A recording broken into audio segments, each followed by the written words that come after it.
On today's episode, we're going to talk about the things I miss from the States. And man, do I miss them.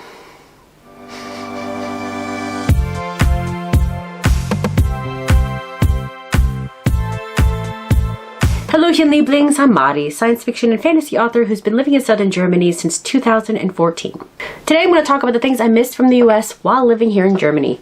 Of course, that excludes family and friends because that's a given. That's kind of obvious. Yes, I miss them. I miss them loads. But these are other things that, I really wish I really missed them. But also, since I have lived in Germany since 2014, we're now in 2020, I'll be approaching my 6th year anniversary very quickly. Obviously, I have learned to survive without them.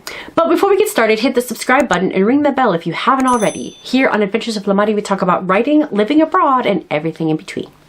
So let's get on with the list. Number 1, nerd culture. Now, I know that there is nerd culture in Germany. I mean, there are a lot of Comic-Cons in all the big cities in Germany, in Dortmund, in Berlin, in Dusseldorf, in Stuttgart, in München. In all these places, yes, they have it. I live out in the country. The nerd culture is very small. Like, one other person I know of that likes the same things I do. Well, as a dude. And then there's also, like a chick that's like all into Sailor Moon, which is awesome. And then the other dude is like, he's a fan of A Song of Ice and Fire and Star Wars. And that's about it though. Like, I have nobody to talk to about like Doctor Who.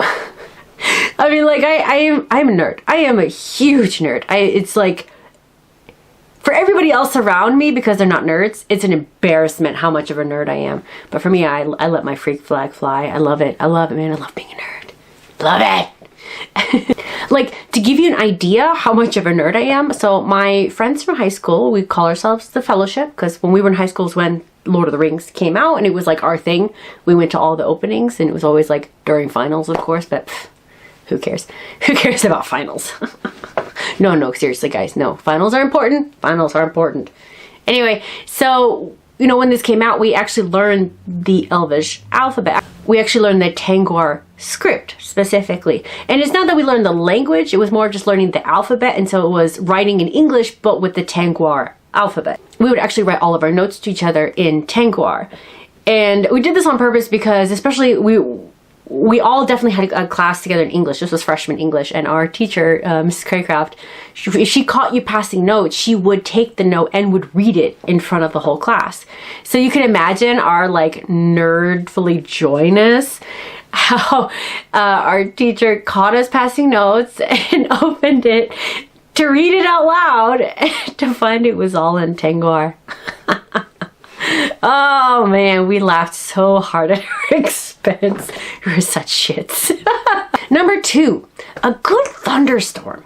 Oh, now I've mentioned in other videos, or maybe I have. I've recorded things out of order, so I'm not entirely sure if you've seen the episode yet, but Indiana has a lot more extreme weather than Germany. Our winters are colder, our summers are hotter, or at least more humid. And as a result, with, higher humidity in the air, we have these epic thunderstorms that like shake. I mean, this is wooden houses, so of course, it's like shake the house thunderstorms. Oh, they're so awesome. I mean, like, I was also the home of tornadoes. I, yes, have experienced having to get into my bathtub with my dog as a tornado, went by. Because we didn't have a basement in my apartment. And yeah, I mean, that's the reality. It was normal for me. I mean, the closest thing we've had in Germany recently was Storm Sabine that came through. Of course, I'm in southern Germany, so we got like the tail end of it, which for me, it was just blustery. It was a very windy weather. It's what I would expect in April in Indiana, that level of wind. Nothing new for me. Even in the winter, actually, we would get winds like that. But again, Indiana has a lot more extreme weather. And yeah, sometimes I miss that. It's so weird to say that, but I miss like sitting on the porch in the summer and watching like the lightning, dance across the sky, and then like that huge, like bone shaking thunder. Oh man. I miss that. I really miss that. And then the smell of the earth after it rains. Oh man. I miss it. Number 3, Creole food. Yeah, I mean, like, when you go to the bigger cities in Germany, and even actually where we live, you can actually, you know, get a decent amount of variety, especially when it comes to like normal American food. Where I live, there was an American Army base for a number of years, so a lot of stuff was brought over. So there are plenty of places where you can find a good American burger. Pizza, especially because the German idea of an American pizza has corn on it. Like, no. No, that's not American at all. No. So, you know, whatever. But still, pizza's pizza. Germans still make good pizza. That's, I mean, you know, they're closer to Italy than Americans are. So, yeah, of course, pizzas are good. But a burger, you can get a good burger and fries. And there are actually like American diner type places around. Like, I'm not worried about that. And even Peruvian food. There's actually a decent Peruvian restaurant in Nuremberg, which is about 45 minutes from me. And it's good. I really like it. And, you know, 3 hours away in Freiburg, there is a Peruvian shop. So food-wise, from home, I can get, you know, like my everyday staples, I can find a way of getting it. So that's not a problem. But Creole food, that's a very specific Americana food from Louisiana. There's a restaurant in my hometown of Indianapolis called Yats. It was actually by a Creole chef from, I think, from New Orleans. So he's from Louisiana, definitely. He came up, this was years ago. I was still in high school when Yats was first starting out as the one restaurant in Broad Ripple. And literally you walk in and it's like 4 or 5 stews that have been like cooking all day, and you pay like $5 and you get like this huge amount of food, and it's so good. And you have no idea how excited I was that like it, and I'm so glad that the restaurant has expanded. There are a few locations throughout Indianapolis, and there's one right next to my parents' house, which is awesome. Unfortunately, I don't get to go that often because my husband is a heathen and he doesn't like Creole food, but whatever. Nothing worth divorcing over, but I love my Creole food. And that I really miss, because that is not something you can get in Germany. Or if you can, please let me know, because I want to eat it, so let me know. Number 4, a good bonfire. Now that's something I think I actually will, this coming summer, I think I'm going to introduce to like my German friends. Or, you know, it's granted you see it in the summer, but it's really a fall thing in Indiana. It is, you know, like fall for me, there's a pumpkin spice latte, blah, blah, blah. I was never really into that. But for me, fall meant bonfire, leaves changing, and the smell of fall in Indiana is very different from fall here in Germany. It doesn't actually really have a smell. In Indiana, it smells. Oh my God, it smells amazing. But like bonfire is part of that. And I love the smell of like burnt wood and stuff, which is great because our house is actually heated by like a wood burning stove. Yay! But yeah, my husband doesn't like that. He doesn't like the smell of like smoke. Like I don't know where he was, but there was somewhere with a bonfire, and he came in and he smelled the smoke, and I was like, oh God, this smells so good. And he's like, what is wrong with you? But I love just like my dad recently built his own fire pit just outside in my house, well, my childhood home. And the last time we were home in August, we, like, all my siblings came over and we ordered pizza and we lit the bonfire and we had s'mores, and it was literally, I was in the States for about 3 weeks, and it was literally one of my favorite things that we did. It was definitely, of my entire time in Indiana, it was my favorite thing that we did, because, I mean, like I said before, missing family and friends is, you know, obviously like #1 priority, and like having all my siblings there. Actually, my oldest sister wasn't there, but still having like everybody else that was able to make it be there, and just to like, we would just order pizza, you know, whatever, and have s'mores, and just to hang out with beer, with the smell of smoke, and the weather was perfect, and just, it was utter perfection, and I love it. I love it, love it, love it. And I don't get that here in Germany. And it's not like it's impossible. I just don't think it's, you know, it's not something that Germans think about doing. It's not like it's impossible. So I think I'm going to try to introduce that this summer. Or what about you Germans? Are you guys fans of, are any of you fans of like the whole bonfire culture? Let me know in the comments below. Maybe we should hang out. Number 5, American junk food. I know. American junk food is shit. It is shit. You don't have to tell me. I know it's shit, but I love it. And granted, my list of things that I absolutely must have is very small. It's usually my Reese's peanut butter cups, my Velveeta mac and cheese, the cheese at least, because the pasta, you know, I just get the pasta here in Germany, and my Doritos spicy nacho. So here in Germany, there is nacho cheese Doritos, and there's Cool American, which is Cooler Rancher. Cooler Ranch. There's a Cooler Rancher. Cooler Ranch. Whatever. Though I don't see Cooler Ranch that often. I think I have to go to like the bigger stores like Kaufland or like a bigger Edeka than the one that's near me. But the nacho cheese in Germany doesn't quite taste the same as back home. Or maybe because I haven't had the American nacho cheese in so long, because I almost always exclusively just go for the spicy nacho because, oh my god, it was so good. Like, in terms of Doritos, those are the only varieties you have. And then if you go to the States and you see like the 50 bazillion varieties of Doritos, oh, I miss it. Oh, just the variety, man. Like, even to like chocolate chip cookies for Chips Ahoy. There's a whole section, like if you go to Walmart of Chips Ahoy, of like every Chips Ahoy imaginable. And I know it's disgusting. Like, I know Germans will look at this, they're like, oh, what the hell is wrong with you? Like, really?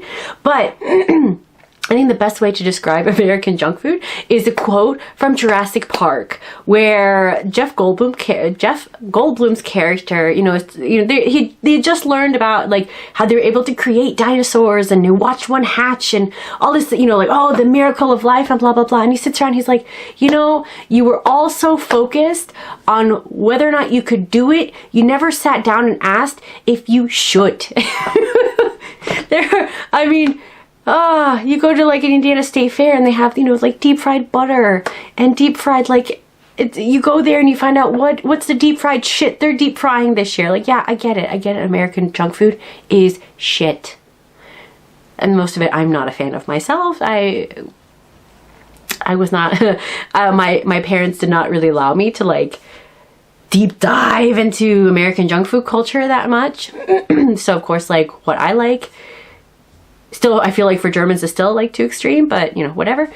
But I do recognize that some of the things that we make is just, it's weird. It's weird. I get it, man. I get it. But I don't know, I guess the American me also wants to still try it. Some of the stuff I'll totally try. I did try like chocolate covered bacon. The deep fried Reese's I tried once and then threw up 5 minutes later, so I'm trying that again. But at least I could say I tried it. That's definitely not, and I think that's actually the reason why with a lot of the American stuff. Not very many Americans actually eat this stuff on a regular basis because it is kind of disgusting. But we do love the novelty of it, and we love trying new things. So, and that's, I think, where this ingenuity comes from. Like, oh, we need to create something new because people will try it, and then eventually it will, like, putter out of existence. But at least for like, that initial start, Americans will go nuts for it because it is something new, and we love to try new things, and we love trying to like make and try, everything about American food is about novelty, really. And that's kind of where our junk food is also in the direction that it has gone.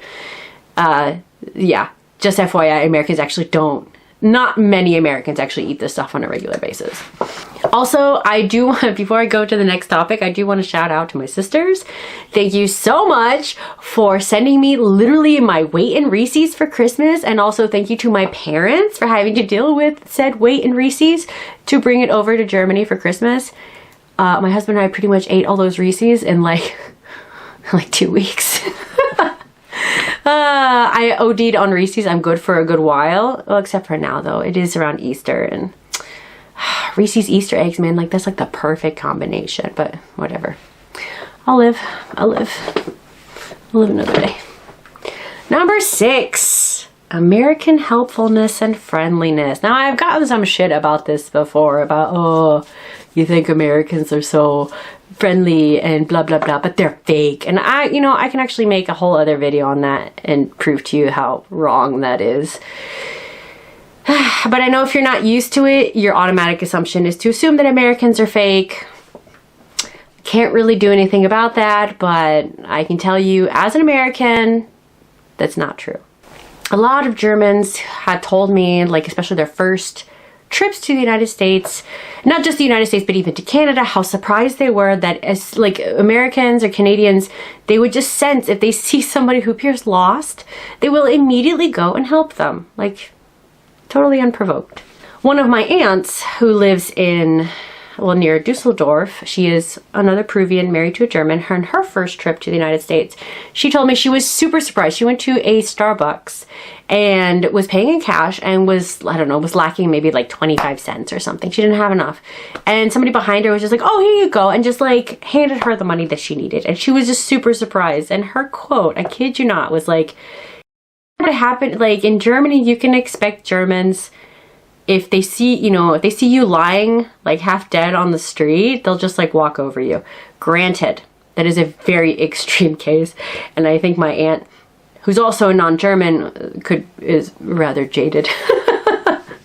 She is, yeah, she has had some experiences in Germany since she came in like the 80s, and she's dark-skinned. I'll leave it at that. But I don't necessarily feel that Germans are that extreme in my personally, because that's not what I have experienced, but that's my experience. I don't want to invalidate her experience. However, I do definitely don't have that same where, you know, like Americans will just approach you. Americans have no problem approaching strangers for small talk or whatever, and Germans don't like that. It's just, you just don't like, and that's fine. That is totally fine. And that is one of the things I do like about Germany, is there are times I feel very antisocial and I don't want to talk to people. So I'm like, yes, being in Germany, because I am not expected to do any of this shit because they don't like it. Huzzah. But when I come to the States, and especially around my Latin relatives, oh, I better be social. There is no excuse. But in Germany, I don't have to do that. It totally appeals to my antisocial side, and I love it. Thank you, Germany. Thank you. Number 7. Air conditioning. Now, before I continue, I'm gonna give you a quick PSA.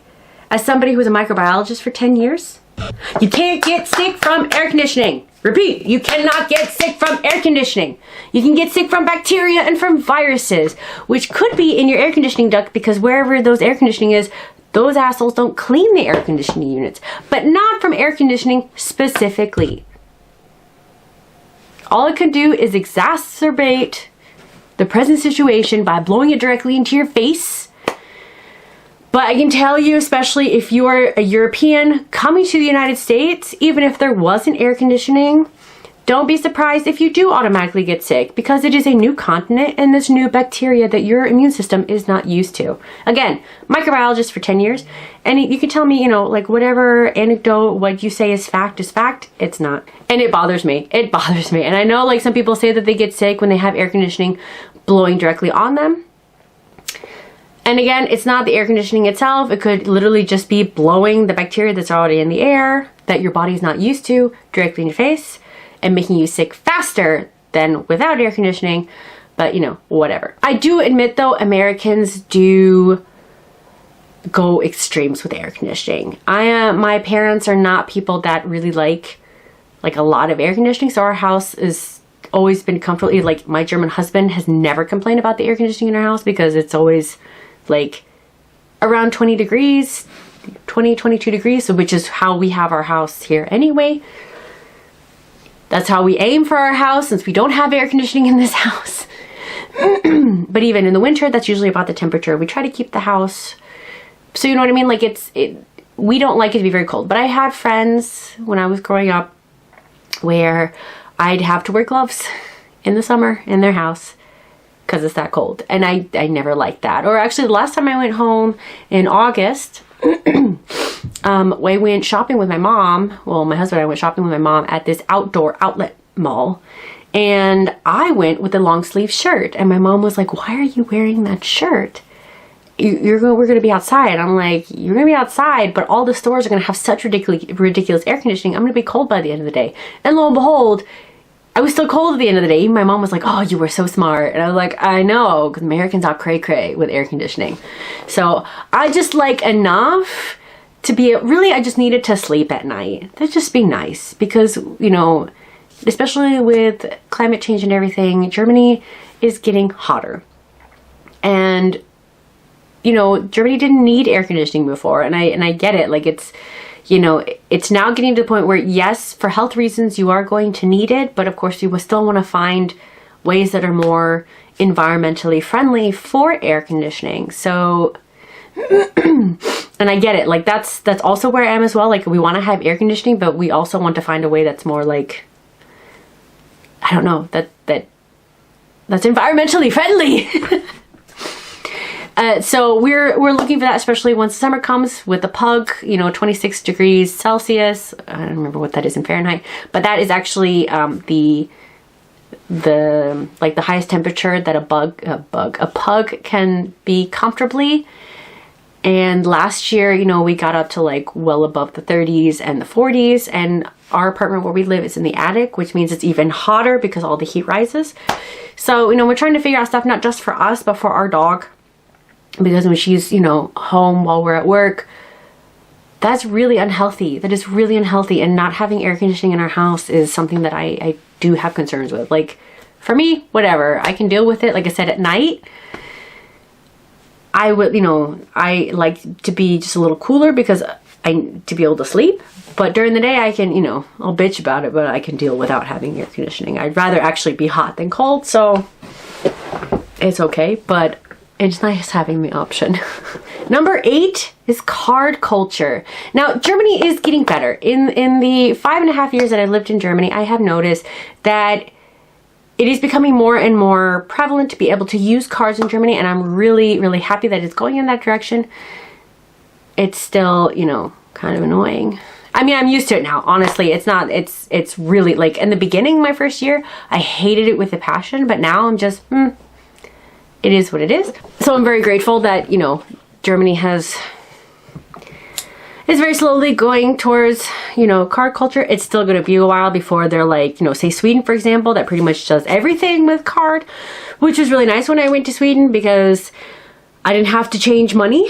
And it's also very good when I go back to the States because I don't have to change money. Well, actually, specifically, I mean, when I'm in Sweden, I use my credit card, and in the States, I actually still have my American debit card. So I just put money there. So yes, there is some money that is changed, but I don't lose as much money doing an electronic transfer versus actually having to take cash out. So, and just to give you an idea, so this is my wallet here in Germany, full of change. Actually, I don't carry this around that much just because, is that thing huge? Like, seriously? What I do carry is this. And it does have, like, you know, and reason for it is because I have to carry, you know, the cash, and the change. Because you never know where they don't accept card. And it's really annoying. As opposed to when I'm in the States, this is all I need to carry. This is my American phone. A little pop sucker thing where I have American debit card and my American driver's license, and then I usually put in my German health insurance card for good measure, just in case. But that is it. That is it. Granted, I mean, my life has been a lot easier carrying this around in Germany, but I do think it's very interesting how, like, even because I was actually talking with my mother-in-law about this recently, and for her, she's like, oh, you know, it's my generation that really clings to cash, but I'm sure once we're gone, it'll go to like a card culture. And I'm not entirely sure because I know plenty of Germans here in my generation that still, like, they are so cash oriented. It's kind of insane. Like, one of my friends, he does have his debit card, but he only ever uses it to get cash out of the ATM. That is the only time he uses it. For anything else, he pretty much has his wife, like, pay for credit card for everything else because he refuses to get a card. He will not get a card. And on top of that, I have another friend who doesn't even have a debit card at all. He has his bank account and he goes straight to the teller to get his cash because he will not carry a card because he thinks people will steal his identity if he has a debit card. Which gets me to my next topic. Number 9, bank convenience. I can do a whole video of how much I bitch about the bank culture here in Germany. Ugh, so annoying. My husband, my poor husband, has had to hear me bitch incessantly about this. Ugh. It's one of the things I still, like in all my years, I swear it makes me angrier every year. Something else with banks. Like I still have my Chase account in the States. I can go anywhere, any Chase account in the world, because there are some Chase banks even in Europe, and I can get my money out and I can do things with my account if it's necessary. In Germany, you have, you know, your chains, but they're not really chains because they're still like only, you know, located within like 2 or 3 locations. So if you need to change anything with your bank account, you need to go to the exact site where you opened your bank account. And the same with if the, you know, you can get your money from any ATM from that. That's like the only thing that where the chains work. You can go to any of these, but anything else you have to go specifically to that site, which is fine if you never leave your home. But when you're traveling, oh, good grief. And something happens with your bank account and you have to call them, and because banks are only open for like 4 hours a day. Oh my fucking God. Like, just, it's like, the system is so outdated with today's globalization, and they really need to get on the fucking ball. So an example of what I was talking about with the whole like getting cash thing. So when I was, there was one day during my lunch break, I wanted to get my car washed. And I needed cash because, again, card culture, not found everywhere. But I didn't have enough cash. So I have a Volksbank account. So I went to the Volksbank that was around the corner. But of course their ATM was broken. And I went to the teller and I was like, hey, I need cash. Because in the States, you can do that. And in Germany here, they're like, oh no, this is Volksbank ABC. You need to go to Volksbank XYZ, which is in my village, which is like, at this point, about 20 kilometers away. And I was just like, are you effing kidding me? Like, I am not gonna, or I had to like drive around town to find another ATM. And I'm like, bitches, I don't have time for this shit. Like, this is ridiculous. This is utterly ridiculous. If the country the size of the United States can be this organized with their banking system, like Germany has no excuse. Except the excuse is probably like, oh, Datenschutz, oh, security, blah, blah, blah. Yeah, no. No, guys, sorry. No, that's just, it's going to happen anyway. Just stop trying to fight the inevitable. In the end, I just went to Sparkasse, which is another chain, and just paid the out of the ass fee to get my money because I didn't have time to drive around just because these bitches couldn't get their ATM fixed. Like, really? Guys, come on. It just really annoys me. And my poor husband is watching this video and he's just like, God damn it, she's complaining again about the banks. Why? Why? I'm sorry, Shotzi. I'm sorry. I will always complain about the banks. One of these days, I probably will make an episode on the German banking system, but it will probably just be a 10-minute video of me screaming at the microphone. Because that's what it feels like. And number 10, bagels. Oh, a good bagel. I mean, like, you can find bagels here in Germany, yes.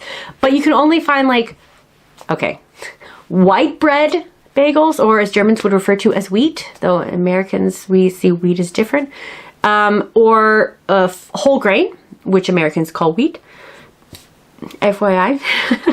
And that's, or with, there was one I think with sesame seeds that I found, but that, you don't find, well, I mean, it's, compared to the United States, Germany does not have a lot of variety. So they'll have stuff, like I said, yes, you can find bagels, but I won't be able to find like an Asiago cheese bagel, which is my favorite. Oh man, or you can, you know, blueberry bagels or a cinnamon bagel. Like, you go to a bagel shop, like my favorite was the Bloomington Bagel Company. It's where I went to, in Bloomington, Indiana, where I studied. I loved going there, getting an Asiago cheese bagel with garlic and herb schmear. Oh my God, that's like the best. That is the best. But like, I don't think you can get Asiago cheese here in Germany at all. Or maybe I'm wrong. Whatever. I haven't yet to see Asiago cheese. Nonetheless, an Asiago cheese bagel. Yeah, I miss that. I really miss bagels. And And what about you? What things do you miss from the States? Whether, I mean, as Americans or Americans living abroad, or Germans who have actually spent time in the United States. Like, what things do you wish we had in Germany? Or, you know, actually, to be honest though, I'm actually glad that these things are not in Germany, because it makes the times that I do get them that much sweeter and that much, you know, more meaningful, like bagels.